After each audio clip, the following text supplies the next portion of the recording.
Principios clave de la educación inclusiva. Características de las escuelas inclusivas y prácticas inclusivas. Extraído del libro Aprendizajes clave para la educación integral. Estrategia de equidad e inclusión en la educación básica. Para alumnos con discapacidad, aptitudes sobresalientes y dificultades severas de aprendizaje, conducta o comunicación. La educación inclusiva se sustenta en los siguientes principios. Principio 1. La exclusión no es un problema de los alumnos, sino de las escuelas. En consecuencia, son estas las que deben adecuarse a los alumnos y a sus diversas necesidades. Principio 2. Los alumnos deben ser atendidos en entornos inclusivos para que participen e interactúen en igualdad de condiciones que el resto de la población escolar. Al promover esta forma de convivencia, desde el aprecio por la diversidad, se ofrecen al alumnado y a toda la comunidad escolar oportunidades para aprender a relacionarse con respeto a la diferencia y a valorar a todos por igual, lo que lleva a eliminar prácticas discriminatorias como estereotipos, prejuicios, segregación o exclusión, y así se contribuye a la formación de ciudadanos solidarios y tolerantes. Principio 3.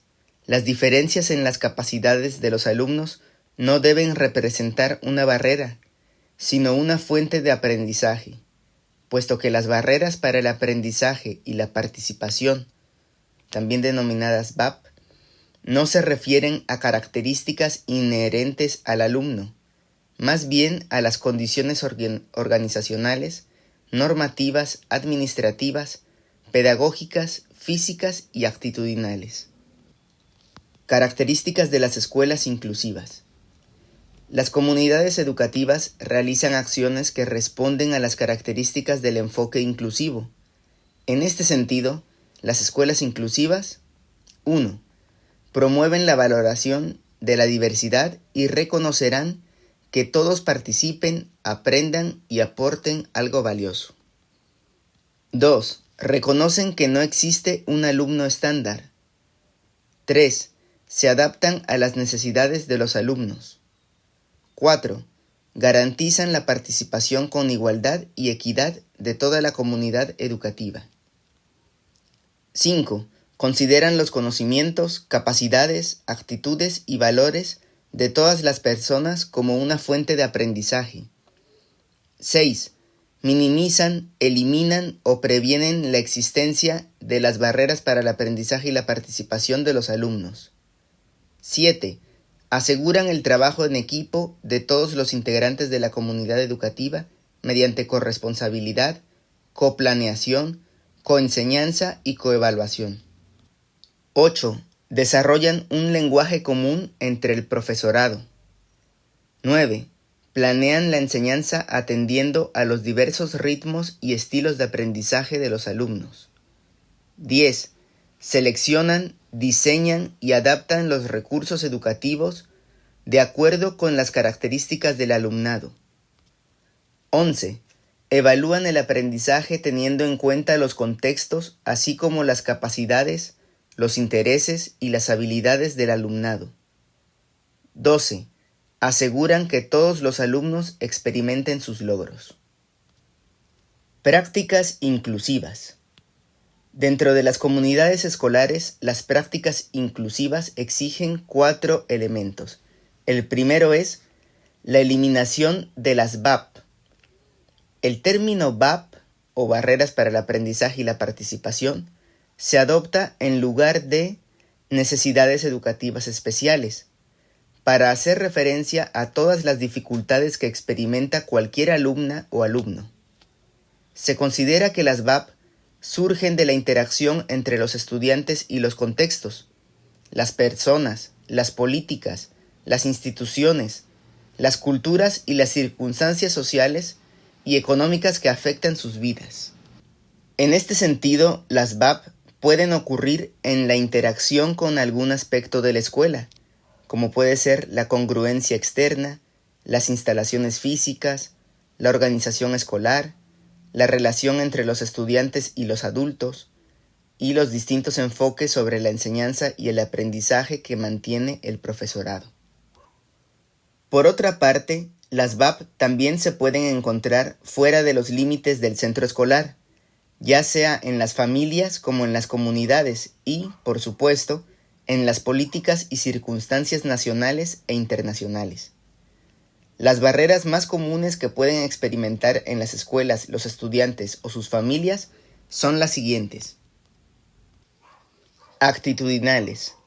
Aquellas relacionadas con la actitud de rechazo, la segregación, la exclusión o las actitudes sobreprotectoras de los actores que interactúan con el alumno, maestros de educación regular o especial, compañeros de grupo, madres y padres de familia, entre otros. Estas VAP comprenden acciones como la negación de inscripción o la falta de inclusión en las actividades debido a que no se planean teniendo en cuenta las características y necesidades del alumnado. Asimismo, cuando las familias o los compañeros asumen conductas de sobreprotección, agresión o rechazo, se limita la participación de los alumnos en el aula o en la escuela. Pedagógicas. Tienen en común que la concepción que tienen los educadores sobre sus acciones de enseñanza y prácticas de aprendizaje no corresponden al ritmo ni al estilo de aprendizaje del alumnado. Por ejemplo, cuando la enseñanza es homogénea o cuando el docente no ofrece los apoyos requeridos para los alumnos pensando que, si lo hace, el resto del grupo se retrasará y no cubrirá el programa.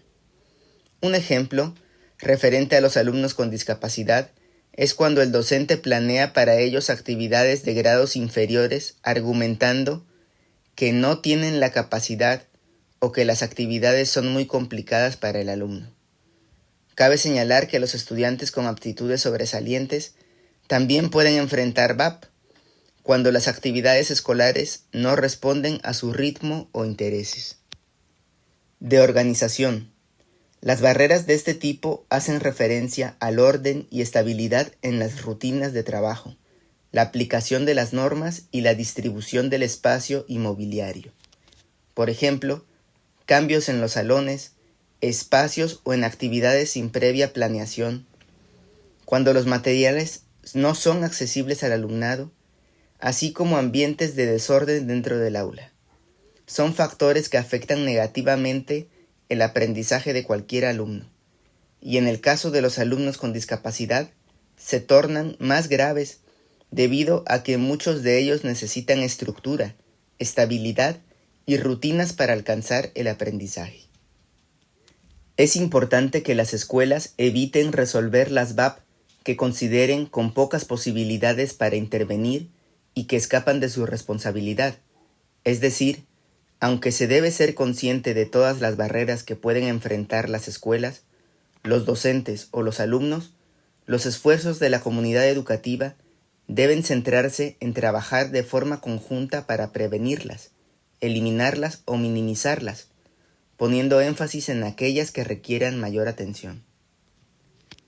El uso del concepto de VAP cambia el enfoque de identificar a los estudiantes con necesidades educativas especiales a la idea de que las dificultades educativas surgen de la interacción con las personas o actitudes, el uso de los recursos educativos, la implementación del currículo, las condiciones físicas del espacio, entre otros. Por lo tanto, los alumnos no tienen barreras.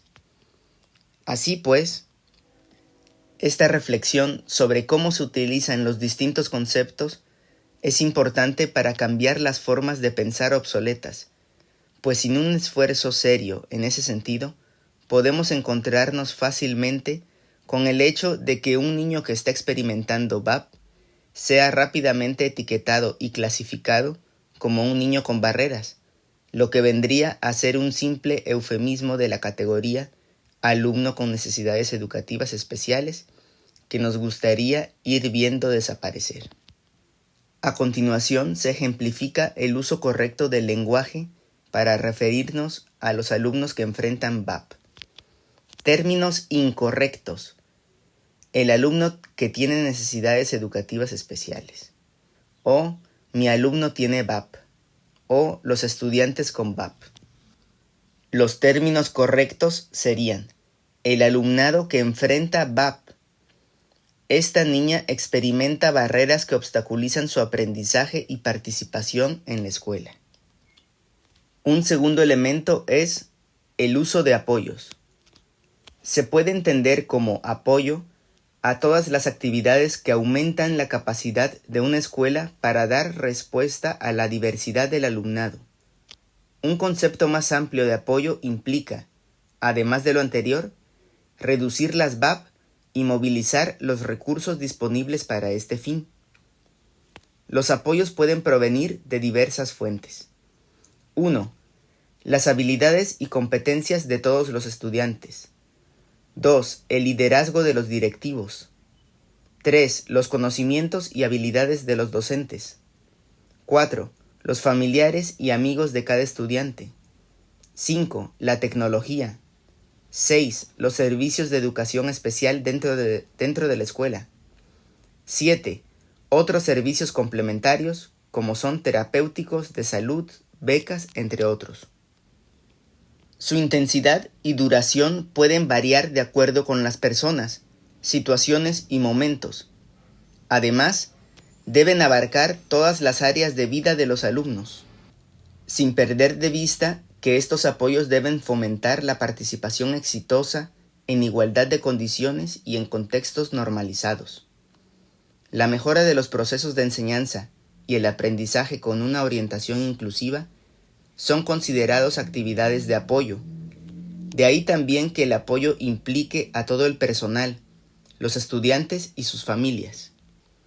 Asimismo, también se habla de apoyo cuando los profesores planifican y evalúan teniendo en cuenta a todos los estudiantes, reconociendo sus intereses, capacidades, aptitudes y experiencias o fomentando la ayuda entre estudiantes.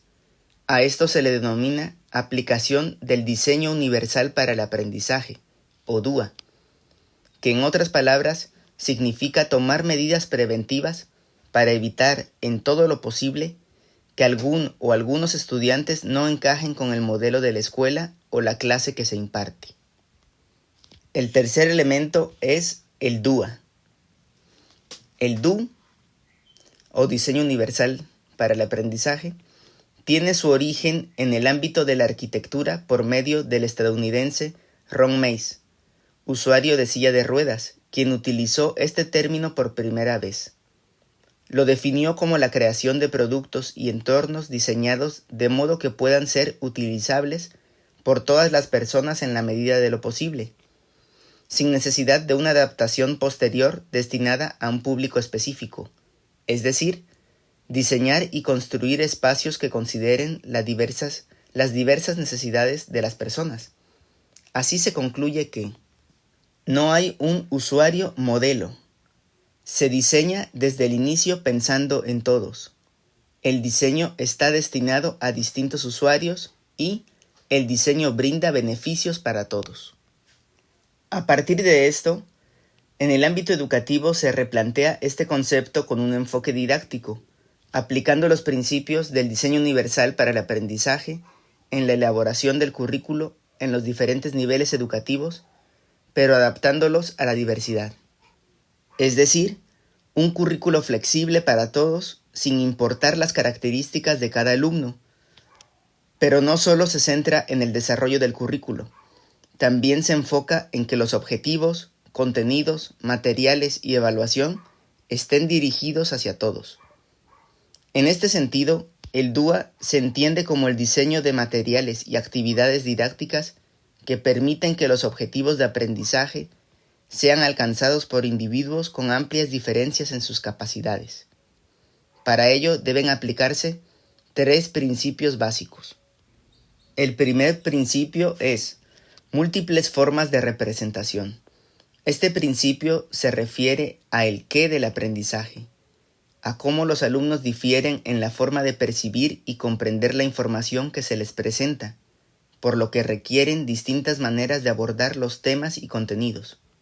Por ejemplo, pueden necesitar o preferir la presentación de la información por medio de elementos audiovisuales en lugar de un texto impreso. Cabe señalar que no existe un medio de representación óptimo para todos los alumnos, por lo que es esencial utilizar la mayor variedad de medios, que pueden ser visuales, auditivos, táctiles, olfativos, entre otros. Múltiples formas de acción y expresión. Al igual que con el principio anterior, se sabe que los alumnos interactúan con la información de diversas formas. Lo mismo ocurre cuando ellos tienen que compartir lo que saben. Lo hacen de distintas maneras utilizando la que para ellos es más fácil. Es decir, si se les dificulta expresarlo de manera oral, lo pueden socializar por medio de un texto escrito, por lo que se deben dar oportunidades para expresar los aprendizajes de distintas formas.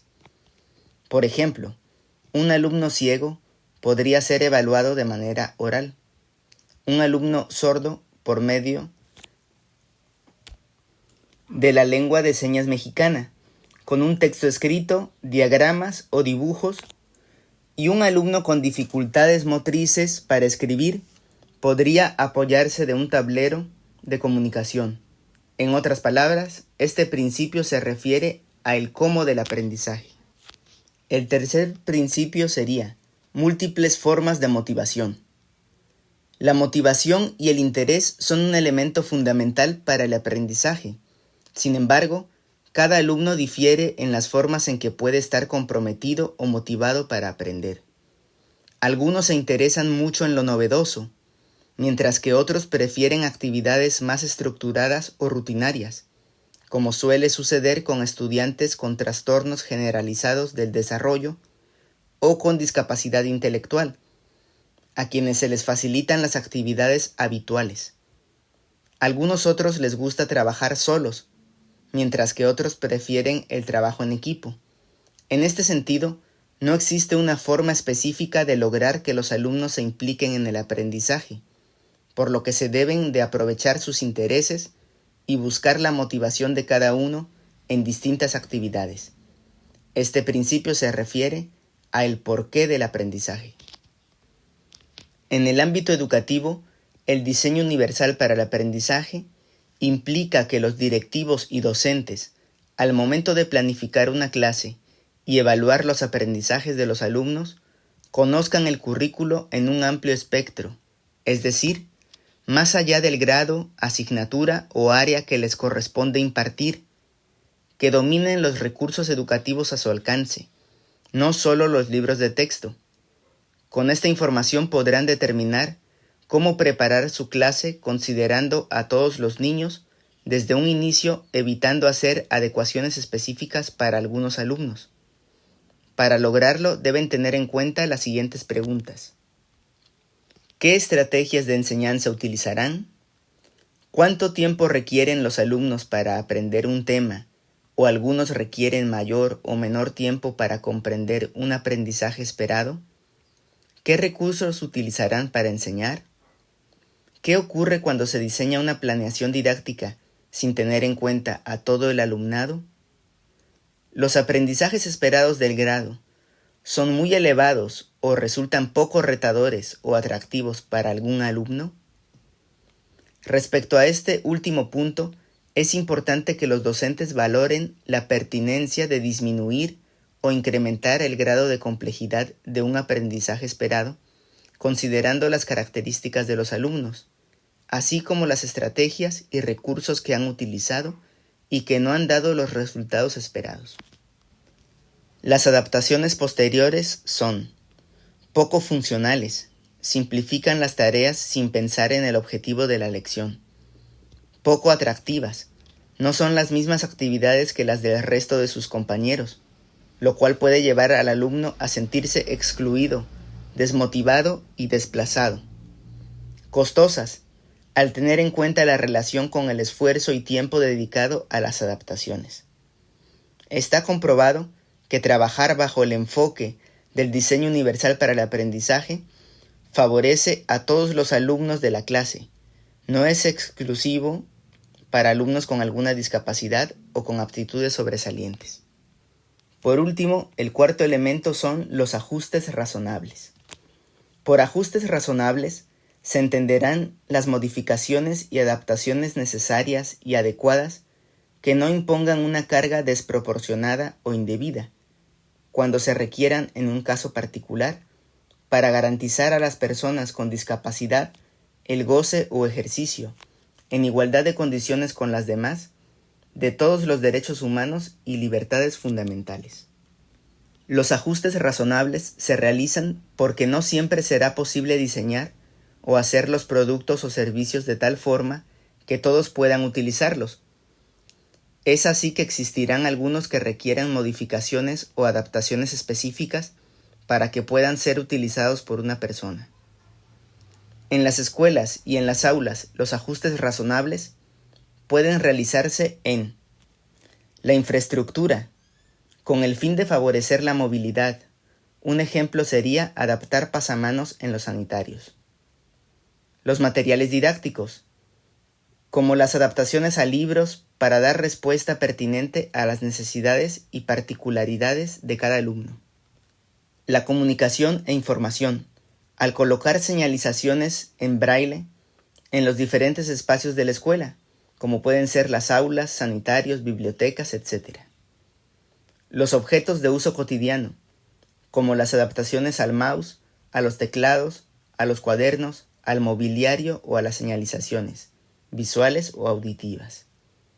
Y por último, la organización de la jornada escolar, modificando los horarios de algunas clases o el acomodo de los alumnos en distintos salones. La realización de ajustes razonables se realiza con la identificación oportuna de las necesidades de los alumnos, las prioridades y las posibilidades de mejora en la escuela, las cuales deberán quedar plasmadas en su ruta de mejora escolar, actualmente denominada Programa Escolar de Mejora Continua. Muchas gracias por haber prestado atención a este audio acerca de los principios clave de la educación inclusiva, las características de las escuelas inclusivas y las prácticas inclusivas. Extraído del libro Aprendizajes clave para la educación integral, estrategia de equidad e inclusión en la educación básica, para alumnos con discapacidad, aptitudes sobresalientes y dificultades severas de aprendizaje, conducta o comunicación. Hasta pronto.